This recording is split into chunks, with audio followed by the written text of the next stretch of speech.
السلام علیکم، میں ہوں سائرہ مسعود اور آپ دیکھ رہے ہیں سلیم بخاری شو۔ آغاز کرتے ہیں آج کی سب سے اہم خبر سے اور اہم موضوع سے۔ ایران اور امریکہ کے درمیان کشیدگی بڑھتی چلی جا رہی ہے۔ CNN کی رپورٹ کے مطابق ڈونلڈ ٹرمپ ایرانی قیادت کو نشانہ بنانے پر اب سنجیدگی سے غور کر رہے ہیں۔ اس کے ساتھ ہی ایران کے جوہری تنصیبات اور دیگر ریاستی اداروں پر فضائی حملوں کے آپشنز پر بھی غور کیا جا رہا ہے۔ اس ساری صورتحال میں وہ ملک جس نے اس کشیدگی کو انیشیٹ کیا، اس کو ہوا دی، یعنی اسرائیل، یہ کہہ رہا ہے کہ اب ڈونلڈ ٹرمپ حملے کا فیصلہ کر لیں کیونکہ اب تل ابیب جنگ کے لیے تیار ہے۔ اور اس ساری جارحیت کا، ان دھمکیوں کا ایران منہ توڑ جواب دے رہا ہے۔ اور ایران کے سپریم لیڈر کے مشیر کا یہ کہنا ہے کہ اگر ایران پر کوئی حملہ کیا گیا تو ایران امریکہ، اسرائیل اور خطے میں ان کے دیگر اتحادیوں کو نشانہ بنائے گا۔ ان تمام ڈیولپمنٹس کی روشنی میں پاسبلی کیا ہو سکتا ہے؟ کیا اگر امریکہ کسی قسم کی جارحیت کرتا ہے تو ایران کتنا اسٹرانگلی ریئیکٹ کر سکتا ہے اور اس کی پوری دنیا اور خطے کے لیے کیا امپلیکیشنز ہوں گی؟ ان تمام موضوعات پر بات کریں گے۔ ان دا سیکنڈ سیگمنٹ سیاسی حالات کو ڈسکس کریں گے، مگر ایک اور بہت اہم معاملہ، دفتر خارجہ کے کچھ حکام کی جانب سے خبر سامنے آئی ہے کہ پاکستان سی پیک کو افغانستان تک ایکسٹینڈ کرنے کے حوالے سے فیصلہ کر رہا ہے۔ ریسنٹلی جس طرح کے حالات ایگزسٹ کر رہے تھے بٹوین پاکستان اینڈ افغانستان، اور جس طرح کا کردار افغانستان نے ادا کیا پاکستان میں دہشت گردی کو سپانسر کرنے کے لیے، اس کے بعد اس طرح کے فیصلے کی کیا سگنیفیکینس ہوگی اور کیا امپلیکیشن ہوگی، اس پر سلیم بخاری صاحب کا ایکسپرٹ اوپینین لیں گے۔ ان دا لاسٹ سیگمنٹ بات کریں گے انتہائی افسوسناک واقعہ پیش آیا ہے لاہور میں۔ داتا دربار کے قریب ایک خاتون اپنی 10 ماہ کی بچی سمیت کھلے مین ہول میں گر گئی، مگر اس سے بھی زیادہ افسوسناک بات یہ ہے کہ اس کے بعد پنجاب کی وزیر اطلاعات عظمیٰ بخاری اور دیگر ڈپٹی اسپیکر کی جانب سے یہ کہا گیا کہ ایسا کوئی واقعہ نہیں پیش آیا، یہ فیک خبر تھی۔ تو پنجاب حکومت کی کارکردگی کے اوپر کتنا بڑا سیاہ دب؟ موضوعات پر بات کرنے کے لیے بڑھتے ہیں سلیم بخاری صاحب کی جانب۔ السلام علیکم بخاری صاحب، کیسے ہیں آپ؟ جی وعلیکم السلام، کیسی ہیں آپ سائرہ؟ ٹھیک ہیں؟ میں بالکل ٹھیک ٹھاک ہوں بخاری صاحب۔ بخاری صاحب، ایک اور بحری بیڑا جو ہے امریکہ کا وہ پہنچ چکا ہے ایران، پہلے بھی ایک پہنچا، مگر ان تمام دھمکیوں کا، اس تمام جارحیت کا ایران بہت اسٹرانگلی جواب دے رہا ہے۔ جس طرح سے ایرانی سپریم لیڈر علی خامنئی کے مشیر کا یہ کہنا ہے کہ اگر کسی بھی قسم کی جارحیت کی تو نہ صرف امریکہ بلکہ اسرائیل اور پھر دیگر جتنے الائز ہیں ان کو بھی نشانہ بنایا جائے گا۔ دیکھیے، ہم کئی دنوں سے ایران کو فوکس کیے ہوئے ہیں اور کرنا بھی چاہیے، اس لیے کہ ہمیں کہا جاتا ہے کہ ہم گلف کے بیک یارڈ میں واقع ہیں، اور اسرائیل جب بھی کبھی اپنی درفنتریاں چھوڑتا ہے تو کہتا ہے ایران کے بعد پاکستان کا نمبر ہے۔ آپ کو تو پتہ ہے نا، یہ تو ہم ہر لحاظ سے اس پورے گیمبٹ کا حصہ ہیں، اور ہماری جو پوزیشن ہے وہ اتنی سینسٹیو ہے اور اتنی ولنریبل ہے کہ ہمیں بہت ہی ذمہ داری سے ایز اے قوم، ایز اے نیشن ایکٹ کرنا ہے اس کے اوپر۔ ہم اس کے اوپر بھی بات کرتے رہے ہیں، لیکن آج ہم اس سارے معاملے کو اپنے ناظرین کے لیے آسان بنانے کے لیے کوشش کریں گے کہ اس کے جتنے بھی پوشیدہ پہلو ہیں، جو چیزیں ڈھکی ہوئی ہیں، ان کو بھی تھوڑا سا ذرا ہم کھول کے بیان کر دیں۔ آپ نے بالکل ٹھیک کہا کہ ایرانی سپریم لیڈر کے مشیر جو ہیں علی شامخانی، انہوں نے ٹرمپ کا اور نیتن یاہو کا منہ توڑ جواب دیا ہے کہ آؤ جی کم گیٹ اس، پنجابی زبان میں کہتے ہیں آجو جو کرنا ہے کر لو، ٹھیک ہے جی۔ اور انہوں نے یہ کہا کہ یہ بات یاد رکھیں کہ اگر آپ نے یہ ایڈونچر کیا تو امریکہ کے ساتھ تو جو کچھ ہوگا اس خطے میں اور اس کے انٹرسٹ کے ساتھ، اسرائیل کی تو پھر خیر نہیں ہے، اور میں آپ کو یہ بتاؤں گا اس کی وجہ کہ کیوں خیر نہیں ہے جی۔ لیکن اس کے ساتھ ساتھ جو پہلی دفعہ انہوں نے کہا ہے وہ یہ ہے کہ اب اتحادی بھی نہیں بچیں گے۔ اب اتحادیوں میں کون ہے؟ اتحادیوں میں امریکہ کے یورپین ممالک ہیں، اتحادیوں میں امریکہ کے مسلمان اور عرب ممالک ہیں۔ آپ سمجھ رہی ہیں میں کیا کہہ رہا ہوں؟ جی۔ لہٰذا ایران نے کہا کہ اگر ہم پر حملہ ہوگا تو پھر ہم کوئی تمیز روا نہیں رکھیں گے کہ یہ کون ہے، یہ کون ہے، یہ کون ہے۔ یہی وجہ ہے کہ بہت سارے سمجھدار ملکوں نے، جن میں پاکستان شامل ہے، جن میں ترکی شامل ہے، جس میں سعودی عرب شامل ہے، جس میں انہوں نے اپنی پوزیشن سٹیٹ کر دیا کہ نہیں بھائی، ہم اس جنگ کا حصہ نہیں ہیں، نہ بنیں گے، نہ اپنی سرزمین استعمال ہونے دیں گے۔ آپ نے دیکھا یہ پہلی دفعہ ہوا ہے، ٹھیک ہے۔ ابھی جون جنگ کے بادل اور گہرے ہوتے جائیں گے اور ممالک بھی ڈسون کریں گے۔ آپ میری بات لکھ کے رکھیں جی۔ ایک بات، دوسری بات یہ ہے کہ کیوں نشانہ نہیں بنانا چاہیے ان کو؟ اگر وہ امریکہ جو اتنے ہزار میل دور آ کے اپنی ہیجمنی مسلط کرنے کی کوشش کر رہا ہے، اس خطے کے جو آئل کے جو ریسورسز ہیں ان کے اوپر حاوی ہونا چاہتا ہے، ان کے اوپر اپنا قبضہ جمانا چاہتا ہے، why shouldn't there be a resistance? And why shouldn't Iranian resistance be joined by all those جن کے سٹیکس ہیں؟ اگر امریکہ اپنے اس خواب کی تکمیل کرتا ہے جو نیتن یاہو لے کے ناچتا پھرتا ہے کنچنی کی طرح سے، کبھی یونائٹڈ نیشن میں، کبھی کہیں، کبھی امریکہ کے دورے پہ، یہ ہے گریٹر اسرائیل۔ جی۔ اب گریٹر اسرائیل میں جو ممالک شامل ہونے والے ہیں، اب ان کو بھی ذرا تھوڑی سی تکلیف ہوئی ہے اور وہ بھی ادھر ادھر جھانک رہے ہیں. تو جیسا میں نے کہا اگلے چند دنوں میں اور کچھ ممالک جو ہیں وہ بھی امریکہ اور اسرائیل کے اس ملٹری ایڈونچر کو ڈسون کریں گے. بخاری صاحب آپ کو لگتا ہے کہ ایران اس کی صلاحیت رکھتا ہے کہ میں اسی طرف بالکل آ رہا ہوں. دیکھیے آپ نے ایک بحری بیڑا بھیجا ابراہم لنکن اور اس کے ساتھ بہت سارے جہاز تھے 10 کے قریب, اس کے ساتھ فائٹر فریگیٹس اور اس قسم کے جہاز ہیں. پھر آپ نے دوسرا کیوں بھیجا؟ کیونکہ آپ کو یہ ریئلائز ہوا کہ Iran is not that easy a prey now, اس سے گزارا نہیں ہوگا, تبھی تو آپ نے اسٹرینتھن کیا نا. آپ میری بات سمجھ نہیں ہے؟ بالکل سمجھ. اس کا مطلب یہ ہے کہ امریکہ کو یہ باور ہو گیا ہے کہ ایران کے پاس بھی اب اپنے آپ کو دفاع کرنے کے لیے بہت کچھ ہے, اسی لیے وہ اپنی فورسز کو اور زیادہ اسٹرینتھن کر رہا ہے. جو میرا ماننا ہے وہ یہ ہے کہ یہ ڈراؤ ورنہ پھر یہاں سے چلے جاؤ والی پالیسی ہے. مجھے نہیں سمجھ میں آتی کہ how can Trump afford so much of resources put into fire. اور جو دو باتیں میں مزید کہنا چاہتا ہوں وہ یہ ہے کہ ایران کے ایک اسپوکس پرسن ہی ہیں, وہ بھی انہوں نے کہا ہے کہ یہ جو 2 جنگیں لڑی ہیں امریکہ نے وہ عراق میں اور افغانستان میں 7 کھرب ڈالر کا تو نقصان کرایا 7,500 کے قریب امریکن فوجی مروائے ہیں آپ نے. یہ امریکہ کبھی مانتا نہیں ہے کیونکہ وہاں پر جو یہ ڈیڈ باڈیز ہیں, جو فوجی بیگز آتے ہیں واپس جن میں ڈیڈ باڈیز آتی ہیں, نہ آپ اس کی تصویر کھینچ سکتے ہیں, نہ اس کی ویڈیو بنا سکتے ہیں, نہ اس کے حوالے سے کوئی خبر جاری کر سکتے ہیں. یہ امریکہ کا قانون ہے, یہ میں آپ کو ٹھیک بتا رہا ہوں. اس لیے کیونکہ اگر لوگوں کو یہ پتہ لگے کہ اتنا جانی نقصان بھی ہوا ہے تو گڑبڑ ہوگی نا جو ان کے وارثان ہیں. Anyway, having said that, امریکہ کو یہ بات پتہ ہے, اچھی طرح سے پتہ ہے, it is not a free walk, it's not a walkover, it is not an easy prey. جنگ اگر لڑے گی شروع ہوگی تو جیسا انہوں نے کہا اپنے ایران کے لیڈر نے, آپ شروع تو کر سکتے ہیں, آپ اس کا انجام بھی ڈٹرمن نہیں کر سکتے, اور یہ پھر ختم کب ہوگی یہ بھی آپ طے نہیں کر سکتے, یہ ہم کریں گے. بالکل. بخاری صاحب, اسرائیل جس نے یہ سارا کچھ شروع کیا 29 دسمبر کو, آپ کو یاد ہوگا کہ وہ ڈونلڈ ٹرمپ سے ملے اور انہوں نے وہاں جا کر کہا کہ ایران بہت زیادہ لانگ رینج میزائلز جو ہے وہ حاصل کر رہا ہے اور اس دوڑ میں شامل ہے. تو بخاری صاحب ایکچولی جس ملک کو ایران سے براہ راست خطرہ ہے وہ تو اسرائیل ہے. اسرائیل نے ڈائریکٹ کانفلکٹ کروا کے ایران کا اور امریکہ کا خود سائڈ پر ہو کر بیٹھ گیا, اور اب یہ کہہ رہا ہے کہ اگر امریکہ نے حملہ کیا تو اسرائیل مدد کرے گا. دیکھیے میں آپ کو عرض کروں, میں نے کل بھی کہا تھا, میں آج اپنی بات کو دہراتا ہوں اور مزید ایک نئی بات بھی کرنے لگا ہوں, وہ یہ ہے کہ اسرائیل کی خواہش ہے یہ کہ یہاں جنگ شروع نہ ہو, کیونکہ جو مزہ اس نے اس 12 روزہ جنگ میں چکھا, اور جو اب وہ سن رہا ہے اور دنیا اس کو بتا رہی ہے کہ اب تیاری کیا ہے ایران کی. ابھی ایک ایران کے اسپوکس پرسن نے کہا نا کہ ہم نے 1000 تو ڈرون ایڈ کیے ہیں, اور اتنے میزائل برسیں گے کہ بارش ہو جائے گی میزائلوں کی. تو بھگتے گا کون؟ ایران. یہی بات تو احمدی نژاد نے کہی تھی کہ آپ ہم پر آ کے حملہ کر سکتے ہیں, ہمارے علاقے تباہ کر سکتے ہیں, میں لوگوں کو مار سکتے ہیں, لیکن ایک بات یقینی ہے, وہ یہ کہ صفحہ ہستی سے مٹ جائے گا اسرائیل. یہ میں بار بار بات اس لیے کہتا ہوں کہ Iranian nation and Iranian leadership believes in it, کہ ہم امریکہ کا کچھ کر سکے یا نہ کر سکے, جو دور ہے, جو یہاں آئیں گے فوجی وہ تو خیر اپنی جان سے جائیں گے ہی, لیکن اسرائیل ول ناٹ ایگزسٹ.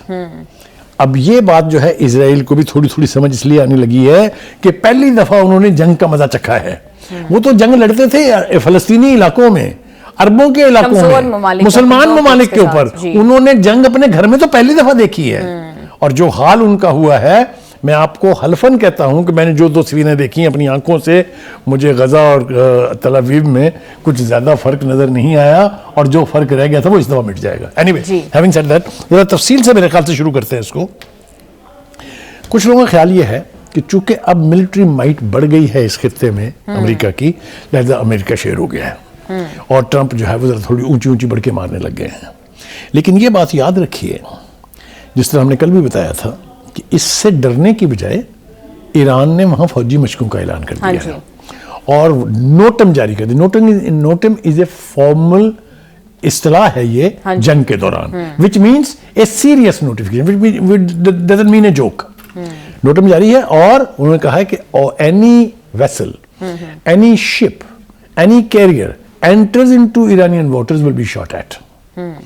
یہ کیٹیگورک سٹیٹمنٹ ہے, یہ دھمکی نہیں ہے. Anyway, having said that, دوسری بات یہ کہ انہوں نے یہ کہا کہ یہ ٹرمپ نے کہا, یہ ٹرمپ صاحب کی دوسری دن فطری جس کا میں نے ذکر کیا تھا آپ سے, ان کا کہ دیکھیں ہم تو وینزویلا کو کھا گئے, ہم نے تو اس سے زیادہ قوت بھیجی ہے ایران کا کام تمام کرنے کے لیے. Mister Trump, neither Iran is Venezuela, nor the leadership in Iran is Maduro. Please don't make a mistake. جی Please don't mix these two things. ایک آگے چلیے. جی دوسری بات یہ ہے کہ ان سب خیالی اقدامات کا جو کھچڑی پکا رہے ہیں ٹرمپ اور نیتن یاہو, ان کا جواب جو ہے نیو یارک میں جو ایرانین مشن ہے اس نے بڑی تفصیل سے دیا. 2 ٹوک انداز میں انہوں نے کہا ہے کہ ہم پر اگر کوئی دباؤ ڈالنے کی, یعنی ملٹری دباؤ ڈالنے کی کوشش کی گئی تو ہم وہ رد عمل دیں گے جو پہلے کسی نے نہیں دیکھا ہوگا. یہ لینگویج, یہ لفظوں کا چناؤ, یہ ہوا میں بالکل بھی نہیں ہے. جی اچھا, اور ہم اس کو اس لیے بھی سیریسلی لینے پہ مجبور ہوں کہ پچھلی دفعہ 12 روزہ جنگ میں ایران نے ثابت کیا, نہ صرف ایران نے ثابت کیا بلکہ یہ ٹرمپ جس کے پیٹ میں ہر وقت اسرائیلیوں کی روح پھڑکتی رہتی ہے, اس نے کہا کہ ایرانین لاسٹ 2 دن جس طرح لڑے ہیں مجھے اعلان کرنا پڑا جنگ بندی کا. یاد ہے ایران نے تو نہیں درخواست کی تھی نا کہ جنگ بند کر دیں. اینی وے آگے چلیے. دوسری بات یہ ہے کہ جیسے میں نے پہلے کہا کہ انہوں نے تفصیل کے ساتھ یہ بتایا ہے کہ اتنے لوگ آپ اب تک 2 جنگوں میں مروا چکے ہیں. ویتنام اور باقی کو تو چھوڑ دیجیے آپ, ٹھیک ہے. ہیونگ سیڈ دیٹ, ٹرمپ کے پاس جنگ شروع کرنے کا آپشن ضرور ہے. He can go for an adventure, because ابھی تک ہم نے دیکھا ہے جو کچھ بھی اس نے کیا وہ ایڈونچر ہے. وینزویلا کو اس طرح سے پڑھنا اقوام متحدہ کے ہوتے ہوئے, پوری دنیا میں 5 سپر پاورز کے ہوتے ہوئے, از unbelievable. It is unconstitutional. It's against the spirit of the United Nations. It is against the provision of the charter, جس کو ہم کہتے ہیں UN charter. ٹھیک ہے جی. جی بخاری صاحب آپ بالکل ٹھیک کہہ رہے ہیں. پروگرام میں واپس آئیں گے ایک شارٹ بریک کے بعد, ہمارے ساتھ رہیے گا.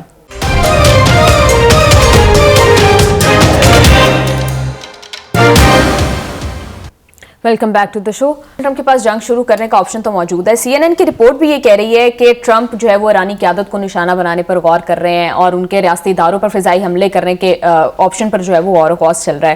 تو آپ کو لگتا ہے کہ وہ واقعی یہ کرنے جا رہے ہیں, واقعی جنگ کا آغاز کریں گے؟ کیونکہ اب تو یوں لگ رہا ہے کہ معاملہ ان کی سیلف رسپیکٹ پہ آ جائے گا اگر وہ ایسا نہیں کرتے. دیکھیے سیلف رسپیکٹ تو ان کی آئس لینڈ کے معاملے میں پھنسی, گرین لینڈ کے معاملے میں پھنسی تھی نا, اگر آپ کو یاد ہو اچھی طرح. تو وہ کیسے گئے, وہ چہرہ چھپا کے اور منہ چھپا کے ایک چھوٹا سا معاہدہ کر کے گئے نہیں واپس ڈیوورس سے.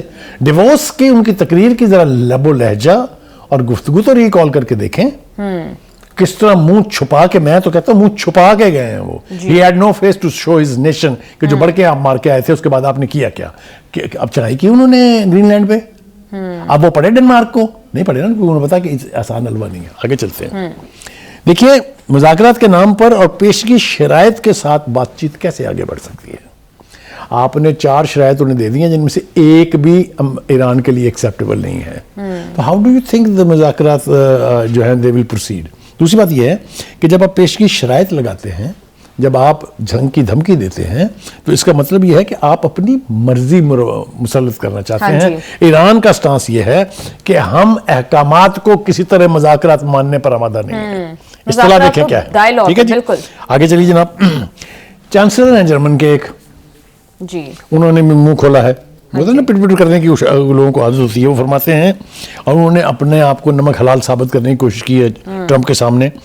وہ یہ کہتے ہیں کہ ایرانی حکومت کے دن گنے جا چکے ہیں اور یہ چند دنوں کا معاملہ ہو سکتا ہے. Mister chancellor, come out of this image which you have created yourself. ایک بات. دوسری بات تو یہ کہ تمہیں تو شرم آنی چاہیے امریکہ کی حمایت کرتے ہوئے, جہاں جوئش ڈومینیٹڈ حکومت ہے, جہاں میجورٹی ہے جیوز کی. ڈو یو ریمبر ہولوکاسٹ کیا تھا؟ جی ایک تو بات یہ, ایک منٹ ابھی ختم نہیں ہوئی ہے بات. دوسری بات یہ ہے کہ یہ اسرائیلی جوہری پروگرام کے حوالے سے سب کے منہ پر ٹیپ لگی ہے. ٹرمپ بھی چپ ہے, نیتن یاہو بھی چپ ہے, روبیو بھی چپ ہے, وٹکاف بھی چپ ہے, یاہو بھی چپ ہے, جنرل جانسن صاحب جو ہیں انہوں نے دانتوں کے نیچے زبان لی ہوئی ہے. او بھائی, اس نے تو نیوکلیئر ویپنز بنا لیے ہیں بغیر کسی سگنیچر کرنے کے, بغیر آئی اے ای کا ممبر بننے کے, بغیر آئی اے ای کو اپنی انسپیکشنز کروانے کے. ایران نے تو یہ ساری پابندیاں اپنے اوپر خود لگوائی تھیں. ایران تو آئی اے ای کا ممبر تھا. ایران نے 5 مرتبہ اپنی تمام نیوکلیئر سائٹس جو ہیں اس کی انسپیکشن کی اجازت دی ان کو. How can you equate Iran with Israel? یہ اسرائیل کے حوالے سے آپ اندھے ہیں کانے ہیں, آپ کو نظر نہیں آتا ہے کہ اس کے پاس بھی نیوکلیر ویپنز ہیں. آگے چلیے جناب. ایک بات جس سے مجھے بہت خوشی ہے آج, وہ ہے پاکستان کے فارن آفس کا اسٹیٹمنٹ. بہت سا ملبہ ڈالنے کی کوشش کی جا رہی ہے ہم پر. کوئی کہتا ہے ہم یہاں سے حماس کے ہتھیار جو ہے پھکوانے کے عمل کا حصہ بننے جا رہے ہیں. کوئی کہتا ہے وہاں جناب ہم سے وہ کام لیا جائے گا جو باقی کی فورسز سے لیا جا رہا ہے, اینٹی پیلسٹینین, اینٹی مسلم کازز.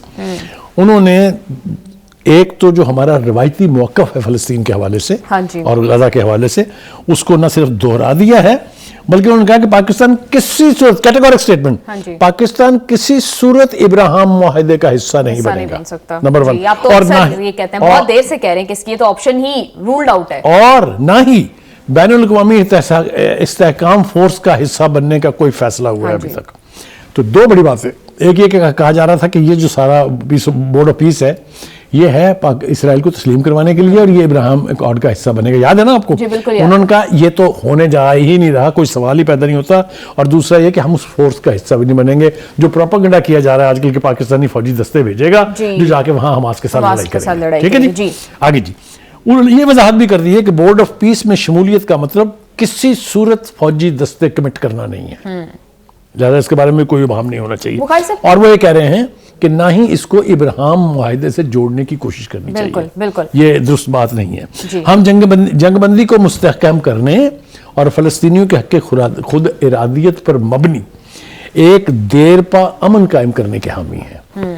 اور وہ کہتے ہیں کہ پاکستان دو ریاستی حل کی حمایت کرتا رہا ہے اور کرتا رہے گا. ہمارا موقف ہے کہ 1967 کی جو بارڈرز تھے ان پر محیط یعنی ان کے اوپر قائم ایک فلسطینی ریاست انڈیپینڈنٹ ہونی چاہیے.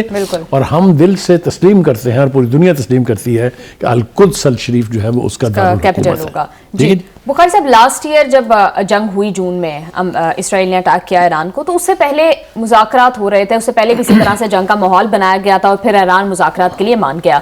اب بھی جس طرح سے ڈونلڈ ٹرمپ ملٹری پوسچرنگ کر رہے ہیں, امریکہ کر رہا ہے, اور پھر اسرائیل کے جس طرح کے بیانات آ رہے ہیں, آپ کو لگتا ہے کہ وہ ایران کو مذاکرات کی ٹیبل پر لانے کے لیے پریشرائز کر سکتے ہیں یا کوئی راستہ ہے اب بھی کہ انیشیٹ ہو جائے مذاکرات؟ میں اس کا جواب دو طرح سے دیتا ہوں. پہلی بات تو یہ ہے کہ امریکی وزیر خارجہ جو ہیں جو ایک طرح سے اسرائیلی مسخرے بنے ہوئے ہیں, جو بھی ان کے منہ سے نکلتا ہے وہ یا زہر ہے یا آگ ہے, کوئی ڈھنگ کی بات تو نکلتی نہیں ہے ان کے منہ سے. وہ فرماتے ہیں کہ ایران کی حکومت ممکنہ طور پر پہلے سے زیادہ کمزور ہو گئی ہے. مس نومر ہم تسلسل کے ساتھ کہہ رہے ہیں, ایران کلیم کر رہا ہے, پوری دنیا مان رہی ہے کہ Iran is not that vulnerable now, it is well occupied. کیونکہ رشیا نے مدد بھیجی ہے انڈر دیٹ ایگریمنٹ جو ڈیفنس ایگریمنٹ ہے, چائنا نے بے پناہ اکوپمنٹ بھیجی ہے, سملر ایگریمنٹ جو ہے ڈیفنس کا ان کے تحت. لہٰذا ایک کمزوری والی بات جو ہے نا, یہ اپنے آپ کو خوش کرنے کے لیے تو وہ شاید کر رہے ہوں, لیکن ادروائز اس کی کوئی حیثیت نہیں ہے. وہ ایک اور گھٹیا بات انہوں نے کی ہے ٹرمپ کے بعد. ٹرمپ تو خیر گھٹیا باتیں کرنے کا ماسٹر ہے. ایک انہوں نے اور گھٹیا بات کی, انہوں نے کہا مظاہرے دوبارہ شروع ہونے والے ہیں. یہ ثابت کرتا ہے وہاں پر کہ ان مظاہروں کے پیچھے کون تھا. یہ Rubio, who is Rubio to say کہ آپ کے ملک میں دوبارہ مظاہرے ہونے والے ہیں. بالکل یہ کہا جا رہا ہے کہ جس طرح سے کینل بلوکیٹ کیا جا رہا ہے وہ اکنامک کرائسس کو دوبارہ جنم دے سکتا ہے. ہم تو یہ مانتے ہیں کہ روبیو کے بیان کے پیچھے اسپرٹ یہ ہے کہ امریکہ اپنے ایجنٹوں اور موساد کے کرائے کے قاتلوں کو ایک بار پھر شاید ری ایکٹیویٹ کرنے کی کوشش کر رہا ہے. نتیجہ وہی نکلے گا کیونکہ ایرانین قوم جو ہے انہوں نے باہر نکل کے ثابت کر دیا کہ جو مرضی ہو جائے ہم اپنی لیڈرشپ کے ساتھ کھڑے ہیں. As a student of Iranian revolution میں بار بار کہہ چکا ہوں کہ وہ شخص جو ان کے سیکیورٹی ٹیئرز سے واقف ہے, جو ان کی کمٹمنٹ ٹو دا ریولوشن سے واقف ہے, ان کے لیے بات سمجھنا بہت آسان ہے کہ ان کو گرانا, ان کے اوپر سے چل کے گزر جانا اتنا آسان کام نہیں ہے. ایک بات. دوسری بات یہ ہے وہ کہتے ہیں کہ ہم بات چیت کے لیے تیار ہیں, یہ ایران کا موقف ہے, لیکن ایسی بات چیت جس میں جوہری ہتھیار تو نہ ہو. ہم اس کے قائل ہی نہیں, ہم نے تو ہماری تو لیڈرشپ نے بار بار کہا ہے ہم جوہری ہتھیار نہیں بنائیں گے, لیکن ایران کے حقوق کو انشور کیا جائے. یہ نہیں ہو سکتا کہ آپ ہمارا سب کچھ سامان ہے نیوکلیر کے حوالے سے وہ اٹھا کے لے جائیں اور ہمیں کھلے میدان میں چھوڑ جائیں کہ اگلی دفعہ آ کے ہم تمہارا حساب کریں گے. وہ کہتے ہیں ایسے مذاکرات نہیں چاہیے. اور عراقچی ہیں جو وزیر خارجہ ہیں, انہوں نے ایک بار پھر ٹرمپ اور یاہو کے غبارے سے یہ کہہ کے ہوا نکال دی ہے کہ ہماری فورسز کی انگلیاں ٹریگر پر ہیں. ڈونٹ مسٹیک, یہ مت سمجھیں کہ ہم چھپ کے گھروں میں بیٹھ گئے ہیں. جی ہم نے ہمیشہ جوہری معاہدے کا خیر مقدم کیا ہے، لیکن اس جوہری معاہدے کے بارے میں پیشگی شرائط اگر آپ لگائیں گے تو بات چیت کا آغاز ہی نہیں ہوگا. جی ٹھیک ہے بالکل بخاری صاحب، لیکن اس ساری سچویشن میں عرب ممالک جو خطے کے دیگر ممالک ہیں، مڈل ایسٹرن کنٹریز ہیں، ان میں صرف ایک دو سٹیٹمنٹ سامنے آئیں کہ جس میں انہوں نے ایران کے خلاف اپنی سرزمین استعمال نہ کرنے دینے کے حوالے سے بیانات دیے، لیکن ثالثی کا کردار اس طرح سے کوئی بھی ملک اب تک ادا نہیں کر رہا، حالانکہ یہ جنگ باقی ممالک کے لیے بھی اتنا ہی بڑا خطرہ ہے. وہ آپ نا وہ جس سے کہتے ہیں نا ہینڈ گرینیڈ سے پن کھینچ لینا، اب آپ نے جاتے جاتے پھر مجھ میں سے وہ پن کھینچ لیے. پہلی بات تو یہ ہے کہ عالمی طاقتیں 5 وہ سپر پاورز جن کے پاس ویٹو کا اختیار ہے، جو نیوکلیر سٹیٹس ہیں، وہ کیا کر رہی ہیں؟ ایک امریکہ کنچنی کی طرح سے نچا رہا ہے پوری دنیا کو اور مڈل ایسٹ کو خاص طور سے. سوائے زبانی بیانات کے مجھے بتائیے کوئی ایک ایکشن چائنا، روس، برطانیہ، فرانس، یہ بھی تو نیوکلیر پاورز ہے نا، روک تو سکتی ہے نا. یہ خاموشی جو ہے وہ ٹرمپ کو انکریج کر رہی ہے. لہٰذا میں اس خاموشی کو سمجھتا ہوں اٹس اے کرمنل سائلنس. بالکل آپ صحیح کہہ رہے ہیں بخاری صاحب، آپ پہلے بھی اکثر یہ بات کرتے ہیں کہ جو ریزسٹنس نہیں ہے اگینسٹ، وہی ان کو جو ہے ہلا شیری دیتی ہے. بالکل بخاری جہاں تک باقی کے ملکوں کا تعلق ہے جن کا آپ نے ذکر کیا کہ جو اس خطے کے ممالک ہیں عرب، وہ خاموش تماشائی بنے ہوئے ہیں، سب کو اپنی اپنی پڑی ہوئی ہے. ان کا خیال یہ کہ کہیں ہم نہ مارے جائیں اس میں. جبکہ یہ بھی بے حسی ہے، یہ بھی فلسطینیوں کے ساتھ غداری ہے، یہ بھی مسلمان قاضی سے انحراف ہے. بالکل بخاری صاحب ٹھیک کہہ رہے ہیں، اگر اس طرح کی کوئی جنگ ہوتی ہے تو ان کو بھی ایکولی نقصان ہوگا. بالکل ٹھیک کہہ رہے ہیں. پروگرام میں واپس آئیں گے ایک شارٹ بریک کے بعد، ہمارے ساتھ رہیے گا.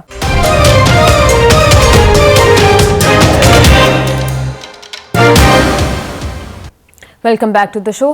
بخاری صاحب، لاہور میں آج ایک انتہائی افسوسناک سانحہ پیش آیا ہے. ایک خاتون اپنی 10 ماہ کی بچی سمیت داتا دربار کے قریب کھرے مین ہول میں گر گئی. لیکن بخاری صاحب، اس سے بھی زیادہ جس چیز نے مجھے دکھ دیا وہ یہ کہ اس کے بعد پنجاب کی وزیر اطلاعات عظما بخاری اور پھر پنجاب اسمبلی کے ڈپٹی اسپیکر وہ اس واقعے کو فیک قرار دے رہے ہیں، کہہ رہے ہیں ایسے کوئی واقعہ پیش ہی نہیں آیا، وداؤٹ اینی انویسٹیگیشن.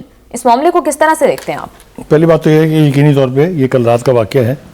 یہ بہت ہی یہ سانحہ، آپ نے بالکل ٹھیک کہا، اس کو یہ سانحہ ہے. لیکن اس کے اوپر جس طرح کا ریاکشن ہم نے دیکھا ہے وزیر اعلیٰ کا، اس کی میں تفصیل سے بعد میں کروں گا. لیکن وہ واقعتاً ایک مثال قائم کرنے والی بات ہے. جہاں تک 2 نام آپ نے لیے ان کا تعلق ہے، بہت جلد بازی کا مظاہرہ انہوں نے فرمایا ہے. ان کو اتنی دیر میں تو حقائق ملنے کا کوئی سوال نہیں پیدا ہوتا، اور جب تک حقائق آپ کے سامنے اسٹیبلش نہ ہوں، کیٹیگورک سٹیٹمنٹ جاری کر کے یہ کہنا کہ یہ تو فیک نیوز ہے، اس کا نتیجہ آج دیکھ لیں کہ آج ایک طرح سے، ویسے تو انہوں نے پوری ایلیٹ جو ہے پنجاب کی لائن حاضر کی ہوئی تھی، لیکن ایک طرح سے خود وزیر اعلیٰ بھی لائن حاضر تھی، ان کو بھی یہ سب کچھ کرنا پڑا. میں اس طرف بات بھی آتا ہوں. دوسری بات یہ ہے کہ ہمارے پاس 3 ماڈل ہیں، اس وقت 4. بلوچستان کو چھوڑ دیجئے، وہاں پر چیف منسٹر جو کچھ کر رہا ہے وہ بھی اس سے پہلے کبھی کسی نے نہیں کیا ہے. اس کے اوپر ہم پورا ایک پروگرام کریں گے. آئی انوی ہم، آئی اپریشیٹ ہم، مائی کمپلیمنٹس ٹو ہم. بعد میں تفصیل. ایک ہے KPK، جہاں پر گورننس کا جو حال ہے کوئی تفصیل بیان کرنے کی ضرورت نہیں ہے. وہاں جو دہشت گردی ہو رہی ہے اس میں جس طرح کی سہولت کاری ہے کوئی تفصیل بیان کرنے کی ضرورت نہیں ہے. حتیٰ کہ وہاں کا چیف منسٹر حکومت فیڈرل گورنمنٹ سے کہتا ہے افغانستان کے ملوث ہونے کے ثبوت دیں مجھے. یہ ایک ماڈل ہے. دوسرا ماڈل یہ ہے کہ کرپشن ہو، چاہے نان گورننس ہو، چاہے تیرا کا معاملہ ہو، جس طرح سے وہاں آبادی کی تباہی مچی ہے، جس طرح سے 4 ارب روپے کی کرپشن کے 2 کیسز سامنے آئے ہیں، تو یہ ایک الگ معاملہ ہے. دوسرا ہمارے سامنے ہے سندھ. بالکل سندھ میں ابھی گل پلازا کا جو ٹریجڈی ہے وہ 1 ہفتے بھر 10 دن سے زیادہ چل رہی ہے، اور اس میں جو حکومت کا رسپانس ہے اس نے بہت سارے سوالیہ نشان کھڑے کر دیے ہیں. یہ کہنا کہ آگیں تو پہلے بھی لگتی رہی ہیں، یہ کہنا کہ آگ تو نیو یارک کے بڑے سٹور میں بھی لگ جاتی ہے، دس از نان سینسیکل. انہی کمشنرز، وہی سول بیوروکریسی جو کہ ایڈمنسٹریشن ہے، جو ذمہ دار تھے انہی کو آپ نے، وہ کہتے ہیں نا کہ کسے وکیل کریں، کس سے منصفی چاہیں. دوسرا ماڈل ہمارے پاس وہ ہے. ہم تفصیل میں جانا نہیں چاہتے ہیں اس وقت کی کمی ہے. اب آ جائیے آپ اس ماڈل کی طرف جو آج ہم نے لائیو اپنی نظروں سے دیکھا. جس طریقے سے انہوں نے لائن حاضر کیا ہوا تھا پوری کی پوری پنجاب کی ایلیٹ کو، اور جس تہمکانہ لہجے میں وہ ان سے گفتگو کر رہی تھی، یہی ہونا چاہیے. اور پھر جس طرح اس کو لائیو دکھایا گیا ہے تاکہ پورا پنجاب نہیں پورا ملک دیکھے، میں اس کی تعریف کیے بغیر نہیں رہ سکتا ہوں. انہوں نے یہ کہا ہے کہ جب میں نے کیٹیگوریکلی آرڈر پاس کر دیے تھے کہ پورے پنجاب میں کوئی مین ہو، کوئی ڈچ بغیر کور کے نہیں ہوگی، تو یہ کیوں ہوا؟ ایک دوسری بات یہ ہے کہ وہ سارے ذمہ داران جس کی وجہ سے ایک خاتون اور اس کی بیٹی کی زندگی جو ہے وہ جان چلی گئی، اس کے بارے میں یہ کیسے ہو سکتا ہے کہ آپ کسی کے اوپر ذمہ داری نہ ڈالیں؟ لہٰذا نہ انہوں نے دیکھا ہے کہ یہ پروجیکٹ ڈائریکٹر کون ہے، نہ انہوں نے دیکھا اس کا کنٹریکٹر کون ہے، نہ اس نے دیکھا ہے یہ آفیشیل کس محکمے کا ہے. جو ذمہ دار تھا ان کی گرفتاریوں کے احکامات جاری کر دیے، بلکہ گرفتاریاں میری اطلاع کے مطابق ہو بھی چکی ہیں. ٹھیک ہے جی. دس از دا اسٹائل آف گورننس. بالکل گورننس وہ نہیں ہے جو آپ دعویٰ کرتے ہیں، گورننس وہ ہوتی ہے جو دکھائی دے. اور آج کا یہ جو منظرنامہ ہے یہ گورننس ہمیں ہوتی دکھائی دی ہے. دس ول سرو ایز اے ماڈل. جتنے بھی لوگ وہاں بیٹھے ہوتے ہیں ان کو یہ پتا چل گیا کہ اگر مزید کوئی لیپس کسی بھی حوالے سے ہوا تو her hand will be around their necks. بالکل بالکل. That is how establishment, that is how governance, that is how a government should be run. جی بالکل. بخاری صاحب انہوں نے ذمہ دار تو ٹھہرایا اے سی کو، ڈی سی کو، کمشنر کو، اور انہوں نے یہ بھی کہا کہ اگر میری بیٹی اس کی جگہ ہوتی تو کیا پورا سسٹم ہل کرنا رہ جاتا. تھوڑی سی اور زیادہ خوشامد کے جو زمرے میں اگر یہ نہ آئے تو جس سے وہ کہتی ہیں کہ میں پنجاب کے لوگوں کی ماں ہوں، تو جس درد سے وہ بول رہی تھیں، جو ان کے غصے کی کیفیت تھی، اس سے میرے خیال سے ان کا دعویٰ کوئی اتنا زیادہ جعلی بھی نہیں ہے، اتنا غلط بھی نہیں ہے. یہی ہونا چاہیے، چاہے وہ مرد ہو چاہے عورت ہو. مرد ہو تو باپ ہوتا ہے، عورت ہو تو ماں ہوتی ہے. یہ گورننس جو ہے دل کے درد سے، لوگوں کا دکھ محسوس کر کے ہی ہو سکتی ہے، شاہانہ ٹھاٹ باٹ سے صرف نہیں ہو سکتی. بالکل. بخاری صاحب جس طرح سے ٹیپا کے لوگوں کو اور کانٹریکٹر نے دیکھا کہ ان کے خلاف تو انہوں نے اریسٹ کے حکم بھی دے دیا، ان کو اریسٹ کر بھی جرمانے بھی ہو گئے ہیں، جرمانے بھی کر دیے ہیں. ہاں جی. لیکن بخاری صاحب جو ایکچوئل وہاں پر ایڈمنسٹریشن کے لیے رسپانسبل ہیں، وہاں کے اسسٹنٹ کمشنر 2023 سے وہ وہاں پر تعینات ہیں اور ایک بھی دورہ انہوں نے اس جگہ کا نہیں کیا ہے. آپ نے دیکھا ان کو تو وارن بھی کیا، ان کے خلاف ایکشن بھی انیشیٹ کیا انہوں نے. لیکن بخاری صاحب میرا سوال ایگزیکٹلی یہی ہے کہ کیا صرف وارننگ کافی ہے؟ بیکاز ہم دیکھتے ہیں کہ اس طرح کی جتنے بھی سول بیوروکریٹس ہیں وہ اس طرح کی نیگلیجنس اکثر کرتے ہیں. اگر میں ان کا لب و لہجہ صحیح سمجھا ہوں جی تو میرا نہیں خیال کہ اسسٹنٹ کمشنر صاحب بچ پائیں گے اس سے. ایکشن ان کے خلاف بھی ہوگا اور ہونا چاہیے. دیکھیے گزارش یہ ہے، بہت ساری چیزیں ایسی ہوتی ہیں جو آپ ایجوکیٹ کر کے لوگوں کو سمجھا سکتے ہیں، لیکن اکثر چیزوں کا تعلق اس بات سے ہوتا ہے کہ آپ کے حکومتی اہلکار کس حد تک اپنی ذمہ داریوں سے یعنی عہدہ برا ہو رہے ہیں. جی یہ ڈھکنا اگر کھلا نہ ہوتا تو 2 جانیں نہیں جاتی. بالکل. اگر اس کا کوئی عینی شہاد ہوتا، وہاں پر لائٹیں لگی ہوئی ہوتی، وہاں پر لوگ ہوتے، پارکنگ نہ ہوتی وہاں پر، تو یہ گرتے ہوئے بھی دیکھا جا سکتا تھا اور اس کے اوپر عمل اس سے زیادہ فاسٹ ہو سکتا تھا. جی تو کہنے کا مطلب یہ ہے کہ جانیں تو چلی گئی ہیں، لیکن اگر آنے والے وقت کے لیے بہت ساری جانیں بچا لی جائیں تو this also is part of good governance. بالکل بخاری صاحب. جس طرح کا ریاکشن سی ایم صاحبہ نے دیا ہے دیٹ از ٹرولی انکریڈیبل. بالکل بخاری صاحب ٹھیک کہہ رہے ہیں. پروگرام میں واپس آئیں گے ایک شارٹ بریک کے بعد، ہمارے ساتھ رہیے گا.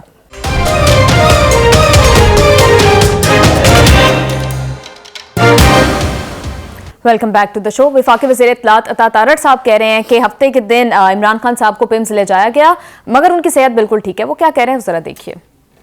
جو آنکھوں کے طبی ماہرین ہیں انہوں نے ان کا معائنہ کیا اڈیالہ جیل کے اندر، جس کے بعد انہوں نے یہ ریکمینڈ کیا کہ ایک معمولی طبی کارروائی کے لیے ان کو پیمز لے جانا ضروری ہے. گزشتہ ہفتے کی رات انہی جو آنکھوں کے ڈاکٹرز ہیں، ماہرین ہیں، ان کی سفارش پہ ان کو پیمز لے جایا گیا اور پیمز میں ان کا آنکھوں کا مزید معائنہ ہوا، جس کے بعد تحریری طور پہ ان کی رضامندی کے بعد 20 منٹ کی طبی کارروائی ہوئی اور ان کو پھر واپس جو ہے وہ اڈیالہ جیل لے جایا گیا ضروری ہدایات کے ساتھ. دوران طبی کارروائی ان کی بالکل وائٹلز ہر چیز بڑی سٹیبل تھی. ہی از ایبسولوٹلی ہیلدی. اور تمام جو قیدی ہوتے ہیں ان کو جب کوئی ایسا مسئلہ ہو تو یہ ڈاکٹرز تک رسائی اور یہ اویلیبل ہوتا ہے، تو یہ بالکل رولز کے مطابق ہے اور وہ بالکل صحت مند ہے. بخاری صاحب 4 دن سے اس طرح کی خبریں آ رہی ہیں کہ خان صاحب کی طبیعت ٹھیک نہیں ہے، آنکھ میں انفیکشن ہے، اور 4 دن بعد وزیر اطلاعات صاحب جب تک کہ بہت زیادہ پروپیگنڈا بھی ہوا، اس کے اوپر بہت ساری سیاست بھی ہوئی، تو اتنی تاخیر کیوں کی گئی؟ تعلیم جانے کو دل چاہتا ہے. ان کے بھی میرے خیال سے معائنہ ہونا چاہیے ان کا بھی تھوڑا سا. یعنی آپ اندازہ کیجیے کہ ایک طرف تو 3 سے 15 منٹ میں ایک سانحے کو فیک قرار دے دیا جاتا ہے، اتنی جلدی ہے، حکومت اسی پارٹی کی ہے. دوسری طرف 4 دن اپنا بینڈ بجوا کے پورے سوشل میڈیا پہ، نیشنل میڈیا پہ گالیاں کھا کے، تو 4 دن کے بعد بتا رہے ہیں کہ وہ ان کی تو آنکھ کو ہلکی سی تکلیف ہوئی تھی، ہم ان کو لے کے گئے تھے. بھائی آپ کے دماغ کا کوئی علاج کرانا چاہیے کہ نہیں کرانا چاہیے؟ اگر یہی بات آپ اتوار کو کہہ دیتے تو آپ کا بینڈ تو نہیں بجتا. جی تو ان کو پتہ نہیں کون عقل دے گا، میری تو سمجھ سے بالکل باہر ہے. یہ عقل سے بالکل عاری لوگ ہیں. اس لیے مجھے یہ بات سمجھ میں آتی ہے کہ انہوں نے ٹائم سے اس لیے نہیں بتایا کہ اگر پتہ لگ جائے ان کے فالوورز کو کہ ان کو اسپتال لیا جا رہا ہے تو ایک تماشا لگے گا. جی اگر 2 گھنٹے بعد بھی پتا چلے تو وہ نکل آئیں گے. اوکے, ایک دن کے لیے آپ نے روک لی خبر, اگلے دن صبح بریف کر دیں لوگوں کو. تو یہ ہنگامہ نہیں بننا تھا نا. جی, وہ ایک الگ بات ہے کہ اگر پارٹی کو پتہ لگ جائے کہ بانی کی طبیعت ٹھیک نہیں ہے, وہ تو مارنے سے باز نہیں آتے ان کو. ہاں جی, مار دیتے ہیں, جان سے مار دیتے ہیں. اس پہ سہیل افریدی صاحب نے کافی واویلا تو کیا ہے, لیکن ایک اور بہت امپورٹنٹ خبر ہے کہ دفتر خارجہ کے ایک حکام کی جانب سے یہ خبر سامنے آئی ہے کہ سی پیک کو پاکستان افغانستان تک ایکسٹینڈ کر رہا ہے. تو بخاری صاحب, آپ کو لگتا ہے کہ جس طرح کا رویہ ہے افغانستان کا, اس ٹائم پر پاکستان کو ان کے ساتھ یہ کرنا بھی چاہیے؟ میرے خیال سے ایک وقت آنے والا ہے جب افغانستان کو یہ عقل آ جائے گی, یہ آنکھیں ان کی کھل جائیں گی کہ ہندوستان کی ٹوکری میں جا کے انڈے دینے کا کوئی فائدہ نہیں, سارے گندے ہیں.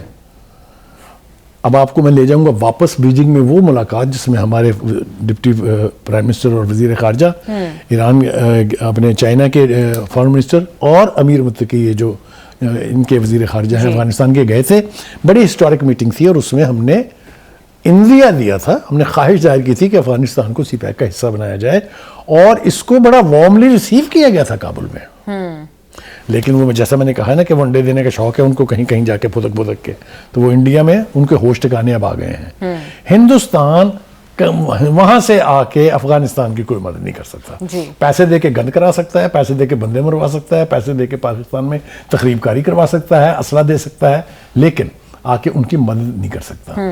لہٰذا کابل کے اپنے اندر یعنی افغانستان کے اندر اب حکومت کی پرفارمنس کے اوپر لفظ اٹھ رہے ہیں, باتیں ہو رہی ہیں. بالکل. So they have to go back to something جو ان کی قوم کی ترقی اور ان کی ری بلڈنگ کا کام جو ہے وہ کر سکے, اینڈ دیٹ از نن بٹ سی پیک. جی بخاری صاحب بالکل ٹھیک کہہ رہے ہیں. Thank you so much sir for your analysis. Programme کا ٹائم ہو گیا ہے ختم. سی یو آل آن منڈے. اللہ حافظ.